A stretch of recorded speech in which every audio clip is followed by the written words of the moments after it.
the work. So first I'm going to ask Senator Gary Winfield to come up and speak about the gun laws that we passed.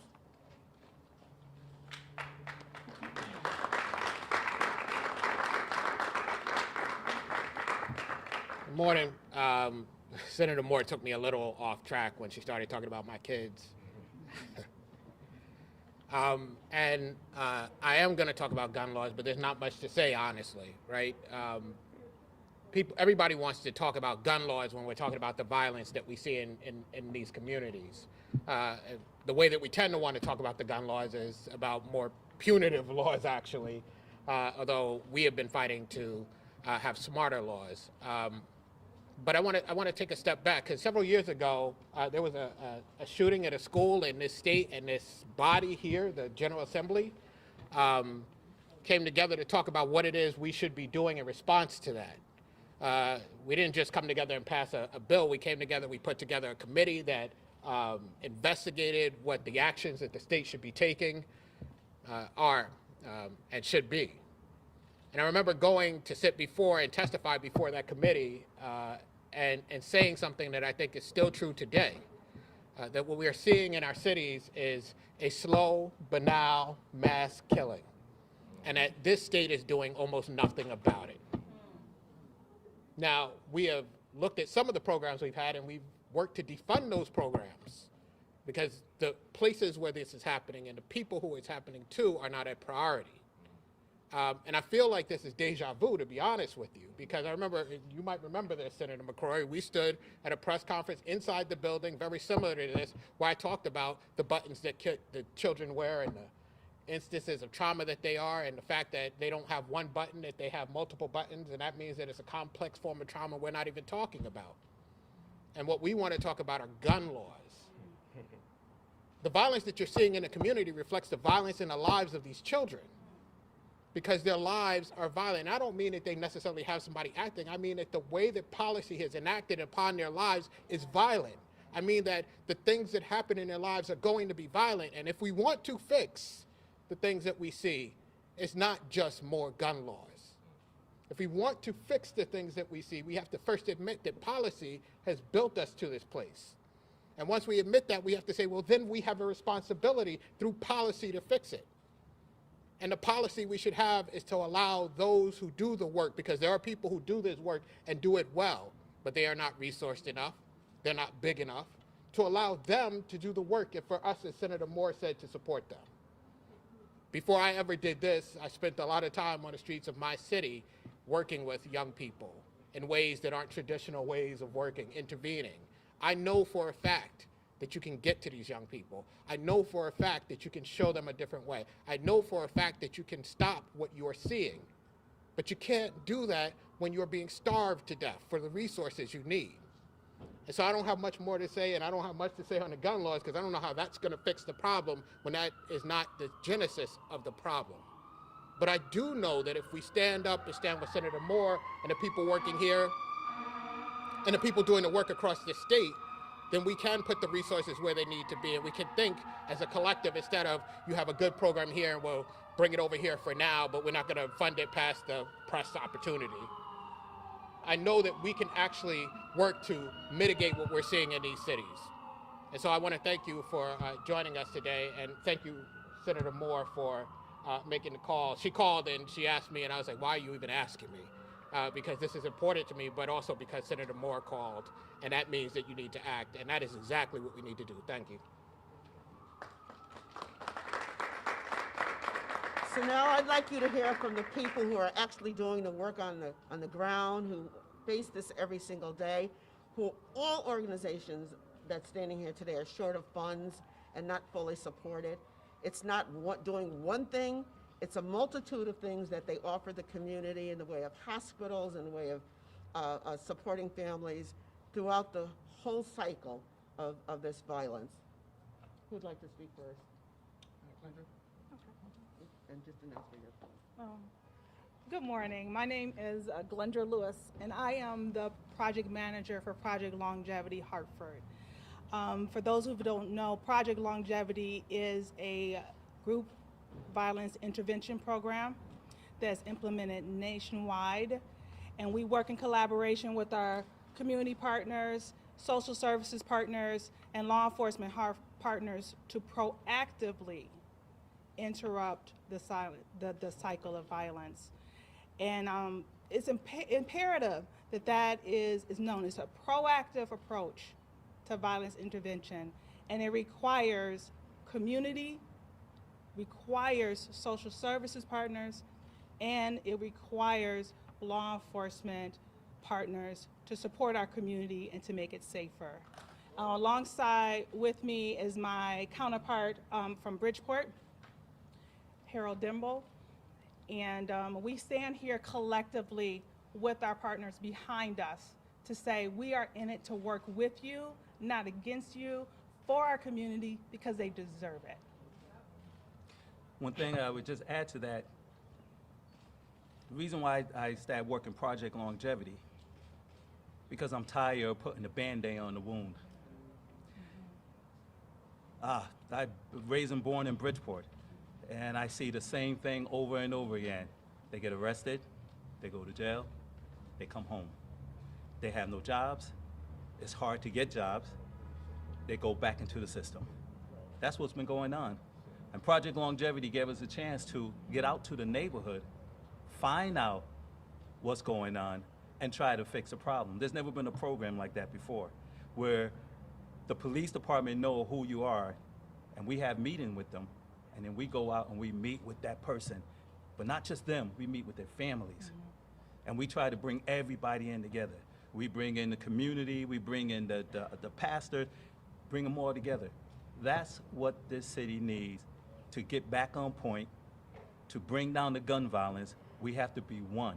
We all have to come together and work together. We have a problem with a lot of people don't want to work with the police with everything that's going on. But we have to still show them that the police are there to help you. And we have to find a way to make that happen. And why I say that, it's the community, in Bridgeport, we have a large community togetherness where we work together. It's a lot of us. I'm a retired police officer. So you would think, well, if you're a police officer, why would the community accept you? But they do, because it can be done. It's the bad police officer that we have to get rid of. And the good police officer, we want them to step up. Being with Project Longevity, we have an opportunity to sit at the table. We become the community voice of everything that they never have a chance to talk to the police department. We sit down and we say, hey, this is what's going on. This is what they're saying. So we already know the community is the only one that's going to change this gun violence. Now, one of the problems we have in Project Longevity is that there's only 2 in Bridgeport, 2 in Hartford, and I believe 1 in New Haven.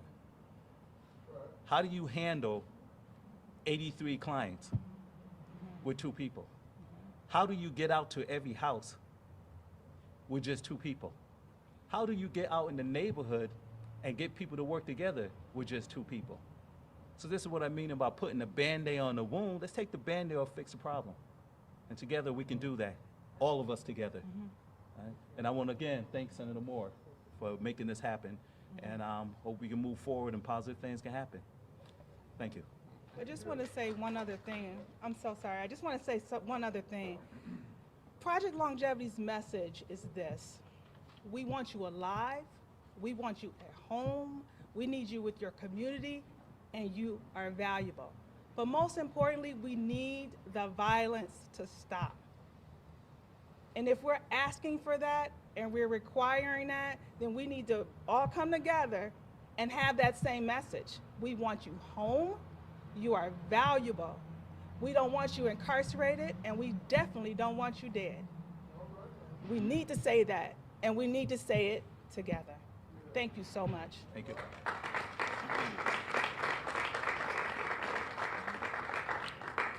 Hello, everyone. My name is Jackie Santiago, and I'm the CEO at Compass Youth Collaborative. And I have a lot of emotions right now. Sadness for all the loss that continues to happen, anger because it continues to happen, and hope because I have an army of people standing here that can make a difference. And so today I'm going to tell you about the heroic people that I work with. Some of them are standing on the side with their orange shirts for representing Stop the Violence and Stop the Gun Violence. These guys and girls are out in the community interrupting incidences of violence every day while some of us sleep soundly in our beds. They are looking for those kids that are lost, that have been traumatized by the impact of poverty and violence that continues to happen in their neighborhoods. Some kids told me that they couldn't even sit down to do their homework in front of their desk because the minute they picked up the cell phone to go answer it, a bullet flew through the window where she had been sitting. That would have been another victim. Another kid tells me that while he's riding his bicycle on the street, someone shot at him and the bullet barely missed his head. We have these incidences that happen in our community every day, and you might not hear about it. Some of them may have been averted by a peace builder or HCTC or others in the community. But these guys are giving of their lives every single day without the resources to do so. When we started Compass Peace Builders in 2008, there was actually a question whether or not we actually needed the program, believe it or not. And then the next question was, should we have people that have lived the life or don't have the credentials to do this work, to be out there to do this work? And the answer became evident. On their first night on the job, there was a drive-by shooting at my bar where I received a call in my bed at 2 a.m. that said something like this: there's been a drive-by, there are multiple people down, bullets are everywhere, everybody's running away, we're going in. That's the kind of work that the peace builders do, that HCTC does, and they go into the hospitals to comfort, to prevent retaliation from happening on a regular basis on a shoestring budget. To the point where we try to figure out what's going to happen to the team members that are those heroes that are out in the community. How can we protect them?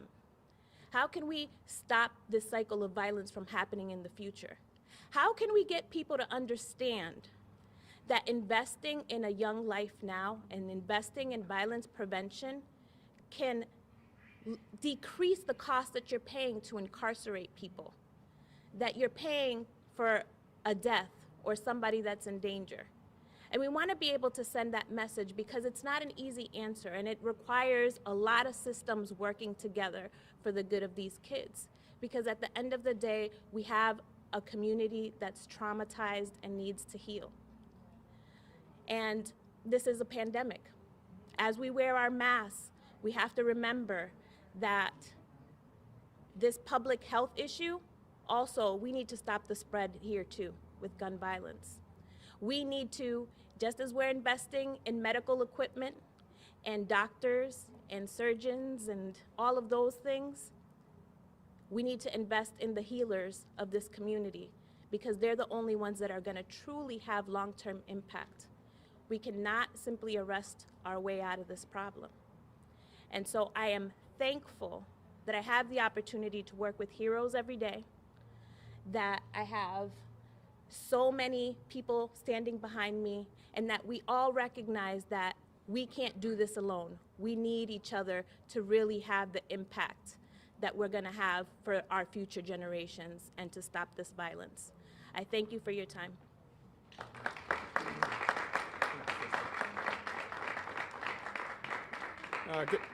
Good morning, everyone. My name is Andrew Woods. I'm the Executive Director of Hartford Communities That Care here in the city of Hartford. And we're also the leads of one of two hospital-based violence intervention programs in the state of Connecticut, one of which we lead and Leonard Gerhardt leads down in New Haven in collaboration with Yale New Haven Hospital. First, I want to thank Senators Moore, McCrory, Winfield, but also joining them, Senator Miller and Looney, for inviting us here today to share our thoughts in the work and the impact that we make.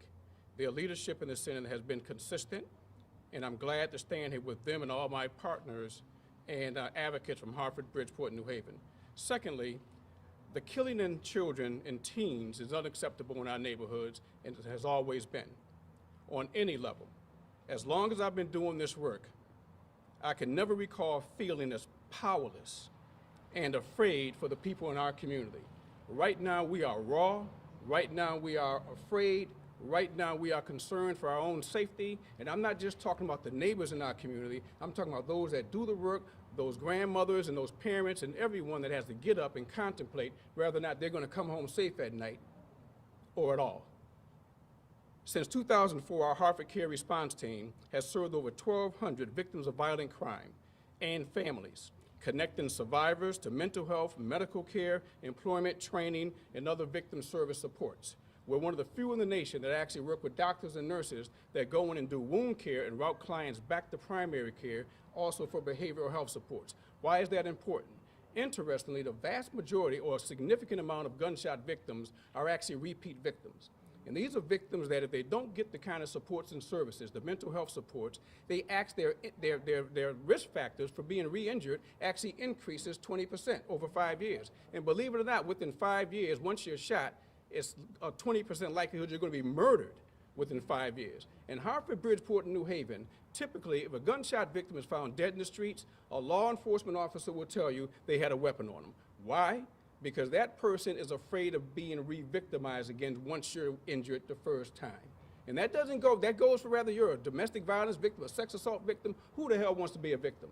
And so consequently, people have to protect themselves. And that's what we see playing itself out day in and day out, and that's the kind of cycle of violence that we seek to interrupt.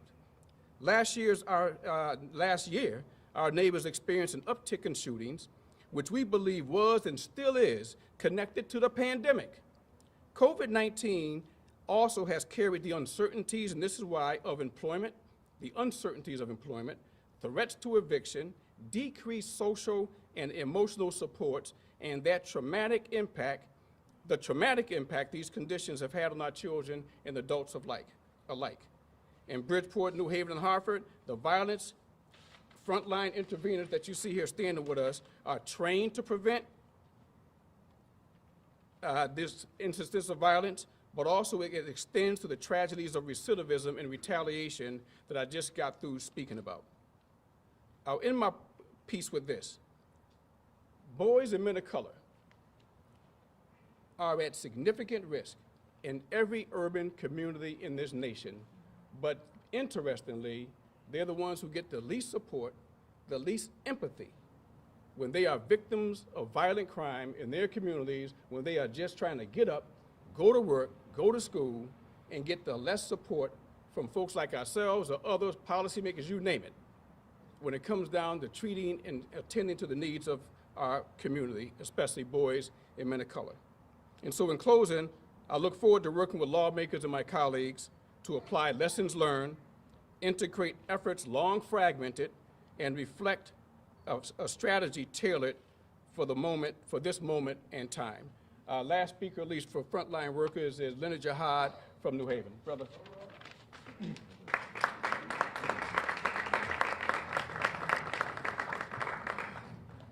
Good afternoon. I'm Leonard Gerhardt, Executive Director of Connecticut Violence Intervention Program, and I supervise a group of credible messengers or street outreach workers that work with youth that are engaged in risky activity in the community. So when we talk about risky activity, we could talk about truancy, shooters, gang membership, anything that puts them at risk in the community or puts the community at risk. We talk about trauma. And what's worse than trauma? Untreated trauma. Untreated trauma. We have a group of people that are walking around in this community facing untreated trauma. New Haven, Bridgeport, and Hartford had worked in silos, not even knowing each other, still doing great work, but not working together. So Monday, when I heard about the vigil that occurred in Hartford, I stopped everything and I came up. Because in my prior work in Department of Corrections and Probation, I've been to many funerals and many vigils, but not for a 3-year-old. And I could just envision myself walking up to a casket this big for a 3-year-old. And it's not supposed to happen. And us as educated professionals and the people that are vested in our community, that talk about being vested in our community, we know that we have the tools that can reduce violence. President Biden said in his address that funding credible messengers and street outreach programs and HVIPs reduce community violence by 60%, just by funding. And we treat violence just like we treat a health epidemic. We assess the symptoms, we treat it, and then we stop the spread. How difficult is that? A day in the life, like Sister Jackie said, my outreach workers, and I'll say in New Haven, we have 5. 5. Now think about 5, the comprehensive work in New Haven. Intake, assessment, and referral for new clients. Checking in on them in school. Checking in on the kids that don't go to school. That's your daily work. We have a building. We're fortunate enough to have a building in New Haven. 1 building. I need 9 more buildings in New Haven. Hartford needs 10. Bridgeport needs 10 in every hood where a kid can have a safe space. We have a music studio. We ask the kids, what's going to keep you off the street? Get us a music studio. So we got a music studio. We insist that they come in. They give us 45 minutes of tutoring. We partner with Yale New Haven Hospital and UNH. We have tutors that come in. 45 minutes. After you do the 45 minutes, then you can game, or you can go into the music studio, you can hang, and we also give you a meal every day. So that's the end of our day. Until we get a call from Yale New Haven Hospital's trauma unit that someone was affected by community violence. Now we're at the hospital, calming down the emotions of their friends, of their families who want to retaliate. And then after, if the victim is cognizant, we start working with the victim in their own individual trauma. And in between that, we try to get a meal. And in between that, we try to get some sleep. In between that, we try to charge our cell phones until we get the next phone call. We also understand in New Haven, the average age of the victims is 29 for black males. It's 31 for Latinos, 32 for Caucasians. It's not just the kids, like Brother Andrew spoke about. You have people that are coming out of incarceration from reentry with old beef. But what do we know? If we use restorative justice, restorative practice, mediation, we can reduce this. So if I'm in jail for harming someone, they're out in the streets working on their own physical and mental recovery. I'm in jail because I can't contact them, but I've changed. The victim doesn't know that I changed. They get out of jail, they could be on probation, parole, or any type of community supervision, doing well, reporting, clean urines, have a job. Do they still feel vulnerable in their community? Absolutely, because there was no conversation that they had with the victim. So what are they gonna do? Protect themselves, because that's what good people do. They're gonna protect themselves and they're gonna arm up. The victim, what are they gonna do? They don't know if that person has changed or if they're gonna come back at them. What are they gonna do? They're gonna arm themselves, just because we don't have a damn conversation. Things have got to change. We've got to do better. We've had people up here that do this work every single day. And I'm gonna admit, I'm the worst leader in the world. I cannot take the time out to give the resources to my staff to deal with their own trauma. Last summer, we went to a shooting at the hospital, a response to a shooting, and my lead outreach worker went there, and his son was shot. Now, what does he do? How does he react? He reacted professionally. He didn't go into the back. He didn't want to compromise his professional capacity, so I went in the back and checked on his son. This is not normal. This is not normal in America, and we could definitely do better. So please, the model for our program, the mission is to change community norms around the use of violence, but our model is we want to witness greatness. We want to witness the greatness of youth, our community, our state, and our region. So please give us the assistance to expand so we can witness the greatness of Connecticut as a whole. Thank you.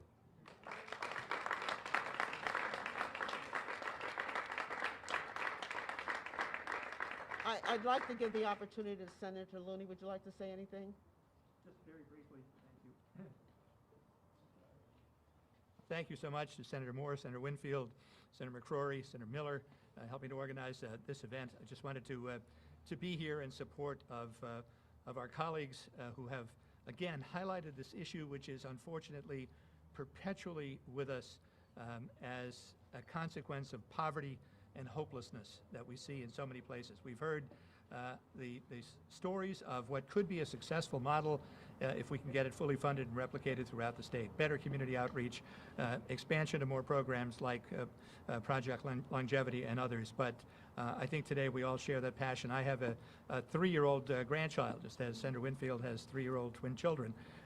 We were all cut to the heart by what we heard in Hartford this last week. But that is just the newest example of the heart-wrenching and heart-crushing things that happen in the state and in our cities every single day. Thank you, Senator Moore. So I'm going to ask Senator McCrory, this is his district, and he was kind enough to allow me to lead this. But I want you to see all my colleagues. They didn't have to be here. We're in session today. They could have stayed in the building. But we understand that this impacts all of our families, and we are all connected. And we want change, but we can't want it without doing the work and without making really strong demands of both the federal government and the state government, which we are, to make it happen. And I am so overwhelmed by the amount of good work and the various programs that go on in Connecticut, who want to do the work, who need to do the work, who we need to have do the work, but lack the funding and the coalition building to be able to pull this off. I know that on Friday there is a meeting and they're going to talk about building a coalition, and that's going to be fine, but there has to be some meat on the bones. You can't keep talking about this. You know, I don't do a lot of marches, and I don't do a lot of getting in front and making big speeches. I want to do what I need to do to make sure they get what they need, so we don't have to keep having these talks, we don't have to go to these babies' funerals, and we don't have to have our hearts broken because we never did the right thing by our communities. Senator McCrory.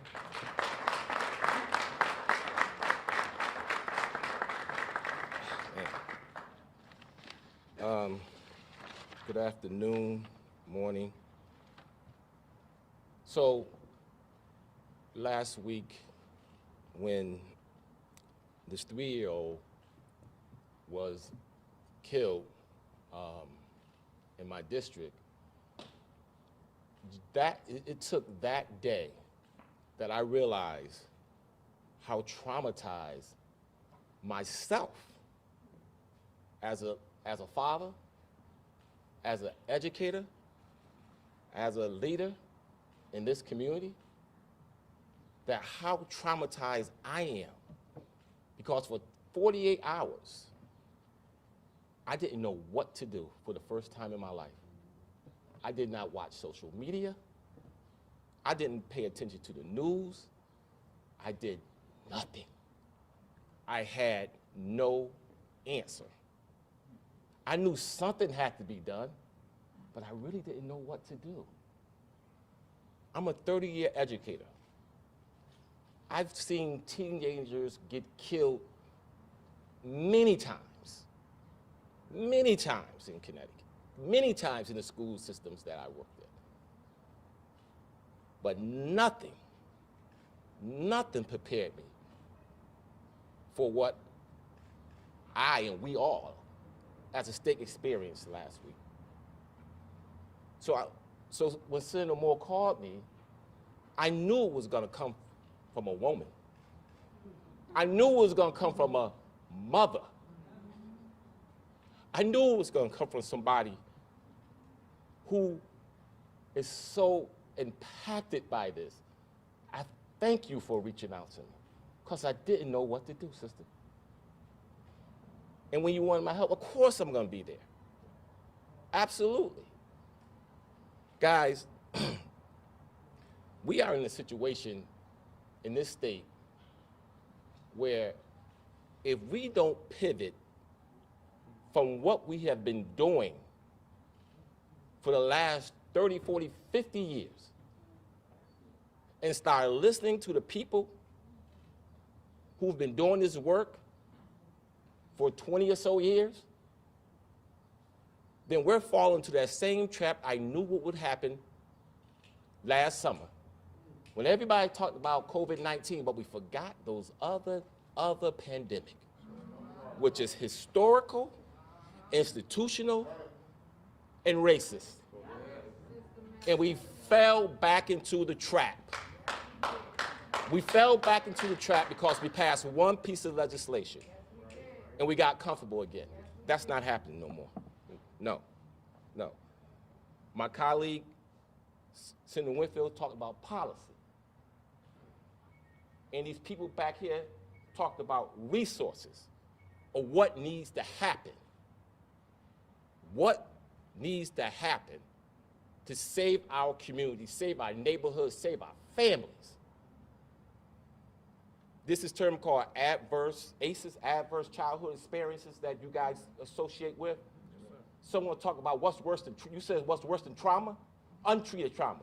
When those kids had those adverse childhood experience, they grow up, become 16 and 17-year-olds, and they become killers because they know that we didn't do what we were supposed to do when they was out there needing help. When they were 9, 10 years old, when they were in our school system, we know who these kids are. They're not hard to identify. They're the ones that's 2 and 3 grade levels below reading levels by the time they're 10 or 11 years old. They're the ones that have been going to the principal's office ever since they was in 6th grade. They're the ones that their mother's been crying out for help, but we have not responded for them. These are those children. Once they get 16 and 17, and then you want to come to and tell them what you want to do for them and how they act? No. Where were you when they was getting molested? Where were you when their adult siblings were on drugs or incarcerated? Where was the support systems then?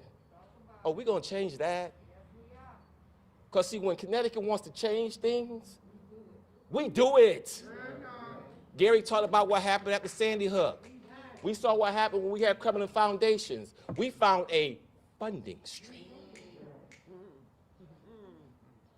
They don't have to come up here and ask for money anymore.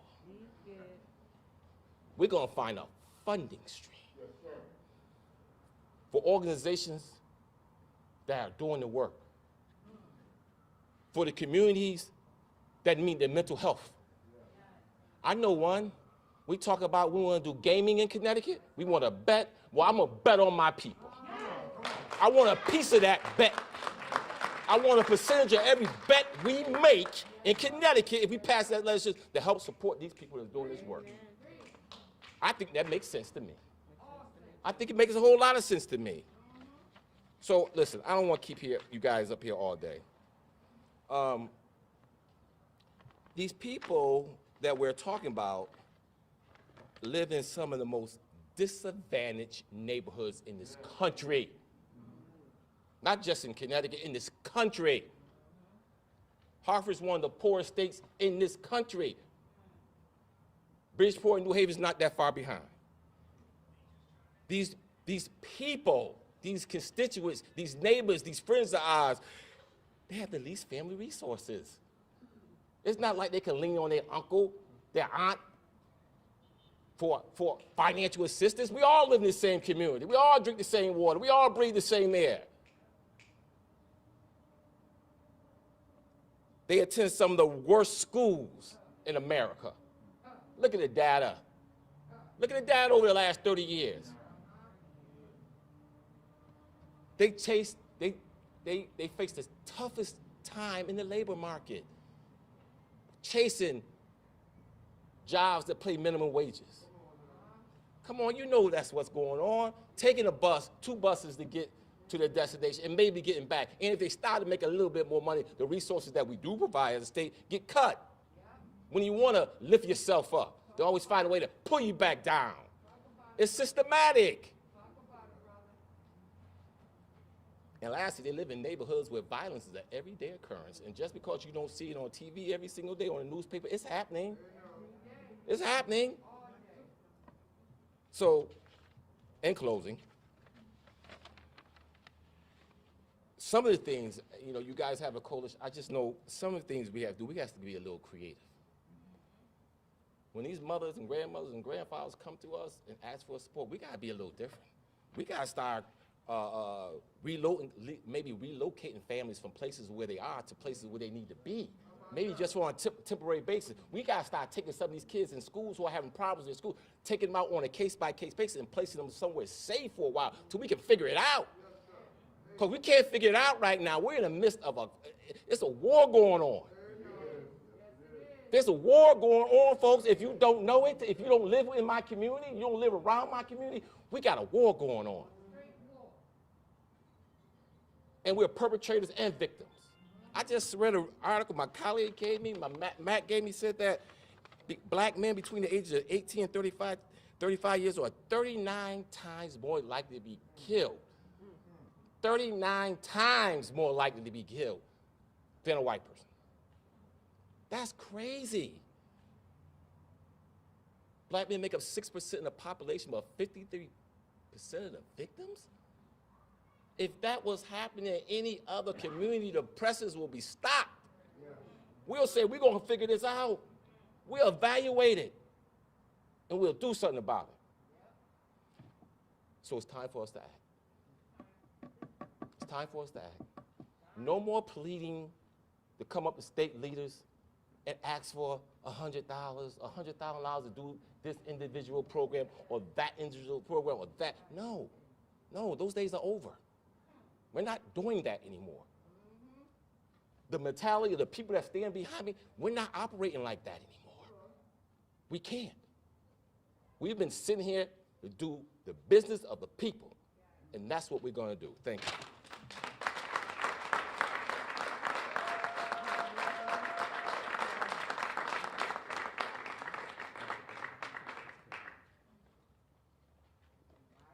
Thank you, Doug, and Senator Moore, Gary. I'm a newly elected senator. I'm not new to the General Assembly, but I am so blessed to be with these three individuals because they have a passion to make sure that those individuals that are disadvantaged, that have been disenfranchised, marginalized, will receive some attention. Now I always hear about Bridgeport, the violence in Bridgeport and New Haven and Hartford. There's violence in Norwalk. There's violence in Stanford. With COVID's just exacerbated the problem. So now in Stanford, I have people going to work and getting shot, a bullet going through their car. Children in schools have to shut down because they're shooting in the neighborhood. Shootings at 1 o'clock in the afternoon. At least they used to do it 2 o'clock in the morning. Now they're doing it 1 o'clock in the afternoon when these kids are getting on the bus. So it's not about just these three cities. It's about New Britain. You know, you can never tell in Zoom